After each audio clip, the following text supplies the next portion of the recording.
Hey, Shalom. First, I'd like to give all praises, honor, and glory to Yahweh, Bahashim Yahweh Shai, Bahashim Kadash, Yahweh, who the world inwardly calls God, Yahweh Shai, who the world inwardly calls Jesus. I want to give whatever honor to the apostles of great millstone who has taught me this truth. I want to give a peace and blessings to the I came across the four corners of the earth who teach this truth for us life to do. So it's going to be a quick video. Lord, when the video is edifying, Lord, willing, I can get something from this video. I'm going to read in Nahum 3, and I'm going to kind of get a couple different precepts just to go along, just showing you that this place is, was prophesied to be destroyed, and indeed is happening, as we speak. Give me 1 second, brothers. Let me close this.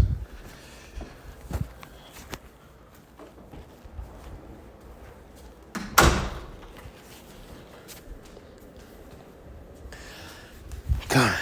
So without further ado, let's hop into a couple of scriptures, man. This is Nahum 3 and 1. It says, "Woe to the bloody city. It is all full of lies and robbery. The prey departeth not." Okay. Now, what's that bloody city? That bloody city is America. Okay. It was built on blood. Okay. I mean, so much blood. It was built on crime. It was built on bullshit. To be honest with you, it was built on rape, robbery, murder. It was built on things a city shouldn't be built on. And that's why this, because by blood, this city is going to be destroyed. Okay. Ain't no other way. That's why you got that fire coming, man. Okay. It says, in 4, it says, as a matter of fact,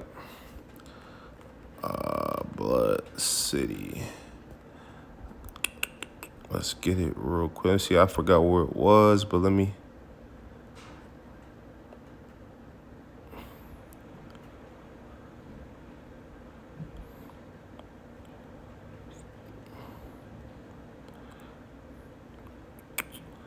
Where is it at? It said.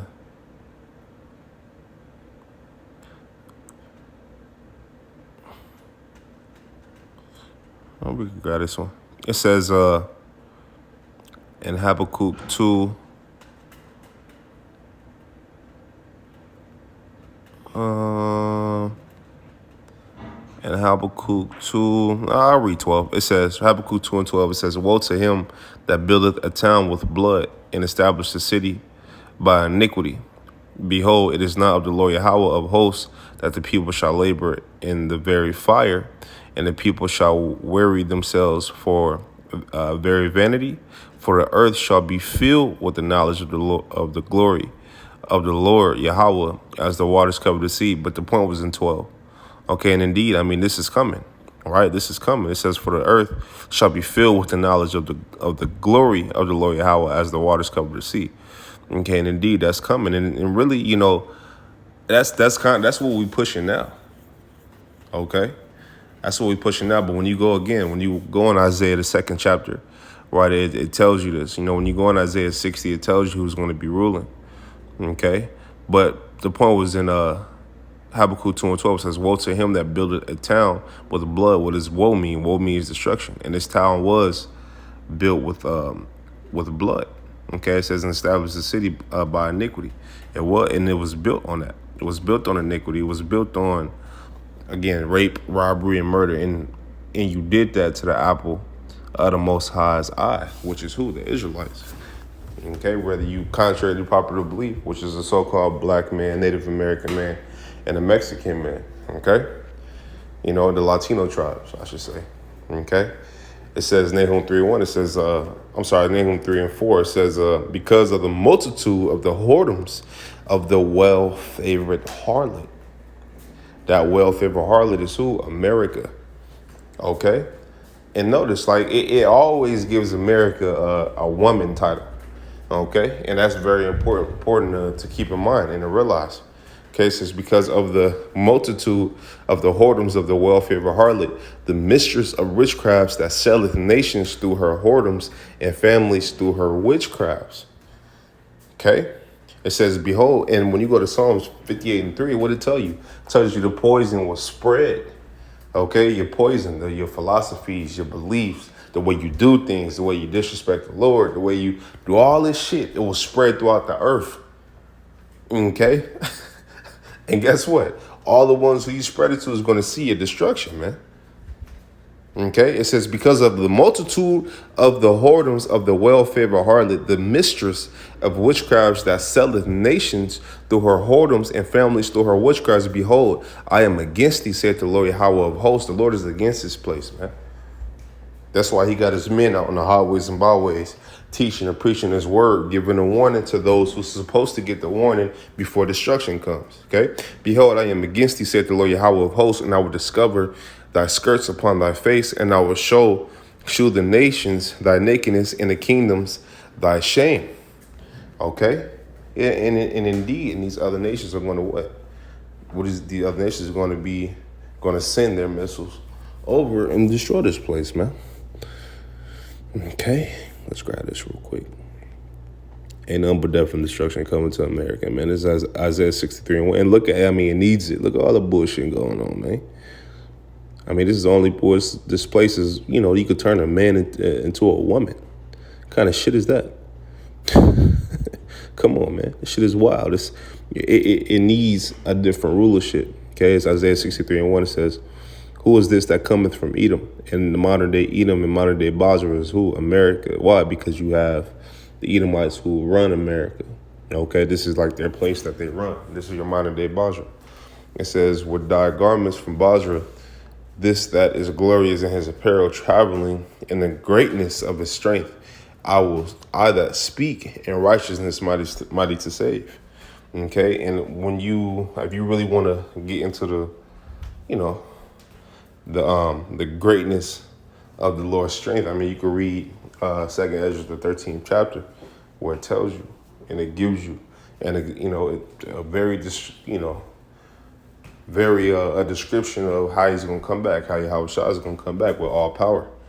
Okay, verse 3, it says, I have trodden the winepress alone, and of the people there was none with me, for I would tread them in mine anger and trample them in my fury, and their blood shall be sprinkled upon my garments, and I will stain all my raiment. For the day of vengeance is in mine heart, and the year of my redeemed is come. So the day of vengeance is in the Lord's heart, man. Okay, so when he get back, he's going to destroy a bunch of different things, man. It tells you. It tells you. Okay? It tells you, these people will have you thinking that he's not coming back to, to do that, coming back to, shake hands and kiss babies, but that's not the case. Okay? That's not the case at all. That's not the case at all, man. Okay? It's far from it. Let's grab this real quick. 18. It says, Revelation 18:7, it says, well, I could go up to 3 just to get what I got in Nahum. Revelation 18:3, it says, for all nations have drunk of the wine of the wrath of her fornication, and the kings of the earth have committed fornication with her, and the merchants of the earth are waxed rich through the abundance of her delicacies. Okay? So all the nations did business. All the nations, had something to do with, benefiting from America, man. And, and whether it was adopting their philosophies, whether it was just adopting the things, the way they do things, they all were in cahoots with this place. Okay? It says 7, it says, how much she hath glorified herself and lived deliciously, so much torment and sorrow give her. For she saith in her heart, I sit a queen, and am no widow, and shall see no sorrow. Therefore shall her plagues come in one day, death and mourning and famine, and she shall be utterly burnt with fire, for strong is the Lord power who judgeth her. Okay? And again, right, the pride of this place, they don't, you ask a, everyday person, they don't think anything is going to happen. The majority of people don't think anything is going to happen in America. Because if they did, then they would have a different response as far as action. But people are settled in their ways, they settled on their leaves, they don't give a fuck. Because they don't think anything is going to happen. And if they do think something's going to happen, they don't think it's going to happen in their time. Understand? So, but indeed, it's going to happen in their time. Okay? Whether they didn't want to see it or not. It's happening now. The decay of this place is happening now. Okay, it says, therefore shall her plagues come in one day. Go down to 9. It says, and the kings of the earth who have committed fornication and live deliciously with her shall bewail her and lament for her when they shall see the smoke of her burning, which is evidence that what this place is going to fall by fire. And then when you go in Revelation, I think it's the 7th chapter, it goes to show you and it tells you, 200 million missiles is going to be shot down on this place. Okay, it says, standing afar off for the fear of her torment, saying, alas, alas, that great city Babylon, that mighty city, for in 1 hour is thy judgment come. So for in 1 hour, this place will be destroyed. Okay, so hey, man, it's just, again, right? We teach and we preach and we push these things to tell you the truth. We got to warn you. Okay, we got to warn you. It's our job. Okay, the Lord said, who will stand up against me? Against who will stand up, so like not against them, but who will stand up with me against the evildoers? Roughly paraphrasing the scriptures. And we those men, man. We're telling you what's to come. We're telling you what's going on. Okay? We're telling you the wrongdoings of this place. Whether you like it or not, contrary to popular belief, but we don't care. Okay? Because we have to do what? To get the blood off our hands, man. Okay? And this is a part of our works. This is how we show our faith, man. Okay? So with that, man, this quick video, Lord, one of the videos edifying, Lord, only I can got something from this video. I want to give all praise, honor, and glory to Yahweh, Bahashim Yahweh Shah, Bahashim Kakadash. I want to tell you, brothers, keep pushing on to the next. Shalom.